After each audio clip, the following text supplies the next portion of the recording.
श्री विठ्ठल कारखान्याचे mill roller पूजन संपन्न. आमदार अभिजित पाटील यांच्या शुभ हस्ते आज विठ्ठल कारखान्याचे मिलचे रोलर पूजन करण्यात आले.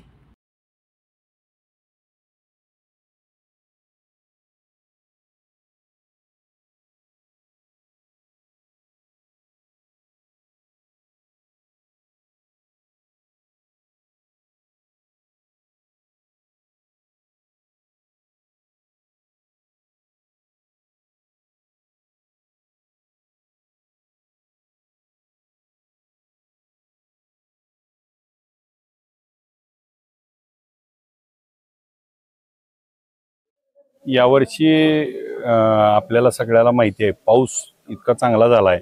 मेच्या मध्येच पाऊस पडल्यामुळं त्या ठिकाणी ऊसाचं त्या ठिकाणी खूप चांगल्या पद्धतीने आहे. ऊसामध्ये गारवा आहे, हा हिरवागार ऊस आहे आणि त्या ठिकाणी वाढीला लागला आहे. त्यामुळे एकरी 5 ते 10 टन ऊस हा जास्त निघणार आहे. त्यामुळे हा सीझन खूप चांगला त्या ठिकाणी होईल. आणि गेल्या हंगामामध्ये ऊस कमी असल्यामुळे अडचणी होत्या आणि गेल्या हंगामाला कारखाने सुरू व्हायला निवडणुकीमुळं त्या ठिकाणी टोळ्या आल्या नाही तर उशिरा चालू झाला. मिड नोव्हेंबर 25 नंतर कारखाने चालू झाले. यावर्षी मात्र त्या ठिकाणी कारखाने लवकर 15 ऑक्टोबरच्या आधीच सरकार परवानगी देईल आणि आम्ही ट्रायलसाठी त्या ठिकाणी कारखाना सुरू करून या हंगामात 20 लाख टन गाळप करण्याचं उद्दिष्ट आम्ही ठेवलंय. आणि आज जवळजवळ 62,000 एकराची नोंद आपल्याकडे आहे आणि त्या ठिकाणी हा हंगामासाठी 750 वाहनांचा करार झालाय.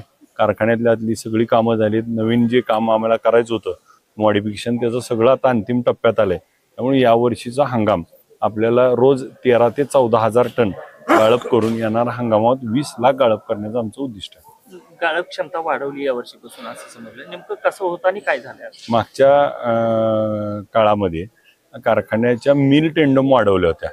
अण्णांच्या काळामध्ये बकलची मिल होती 30-60ची. परत दादांच्या काळामध्ये त्याला 33-66, 36-72ची नॅशनलची मिल टाकली आणि नानांच्या वेळेस त्याला 42-84 मिल टाकली. परंतु बॉइलिंग हाऊसमध्ये जे बदल करायचे होते ते केलेले त्या ठिकाणी दिसत नव्हते. आम्ही निवडून आल्यानंतर त्या ठिकाणी बघितलं तर निवडून यायच्या पूर्वीच बकलची जी मिल होती अण्णांच्या काळातली ती पूर्वीच्याच संचालक मंडळाने त्या ठिकाणी विकलेली होती. आणि मग आता नॅशनलची मिल आणि आमच्याकडं जी उल्काची मिल आहे 42-84, ह्या 2 मिल होत्या. त्या उल्काच्या मिलला त्या ठिकाणी आम्ही आता ज्या पद्धतीने गेल्या वर्षी 7,500-8 हजारापर्यंत गाळप होईल आणि नॅशनलची जी मिल आहे त्याच्यावरती टर्बाईन ड्राईव्ह काढून आता मोटर VFD केल्यामुळं त्या ठिकाणी मोटर टाकल्यात आणि त्याचं सगळं काम केल्यामुळं तो त्या ठिकाणी 5,000 गाळप आणि हे 8,000 असं 13,000 ते 13,500 गाळपाचं मिलची साईज झाली.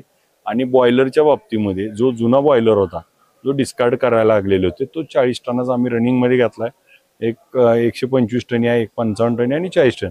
आता 220 टन स्टीम झाल्यामुळं त्या ठिकाणी कारखान्याचं काम होईल. आणि त्याचबरोबर FFB फॉलिम फिल्म ही ॲडव्हान्स टेक्नॉलॉजी आहे. म्हणजे पूर्वीच्या ज्या बॉड्या होत्या ज्या रस उकळतो आपण म्हणतो तर त्या 2 मीटर साईजच्या होत्या. आता ज्या ह्या 10 मीटर साईजच्या आहेत. त्यामुळे त्याची कॅपॅसिटी 8,000च्या 3 टाकल्यात.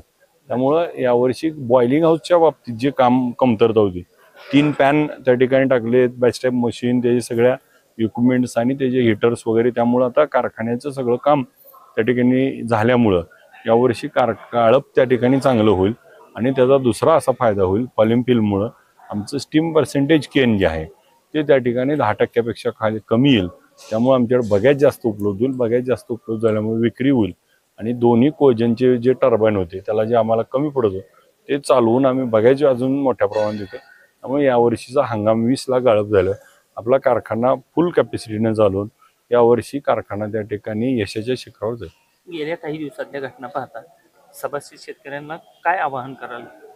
एक सगळ्यात महत्त्वाचं, माझ्या कर्मचारी बांधव असतील, माझे सभासद बांधव असतील, माझे सर्व सहकारी असतील, माझी आपल्याला एवढंच भावना आहे की एक तर आपला विठ्ठल कारखाना बंद होता त्यावेळेस ह्या लोकांचं सगळ्याचं फावलं होतं. आता विठ्ठल कारखाना गेल्या 3 वर्षात चालू झाल्यामुळं आज आपल्या विठ्ठलच्या सभासाला कोणाच्याही दारात ऊस जाण्यासाठी जावं लागत नाही. आपण जे शब्द दिला होता 2,500 रुपये भावाचा तो दिलाय. त्या ठिकाणी 2825 ते 3,000चं बोललो होतो ते दिलाय. आत्ता बोललोय ते पण करायचंय.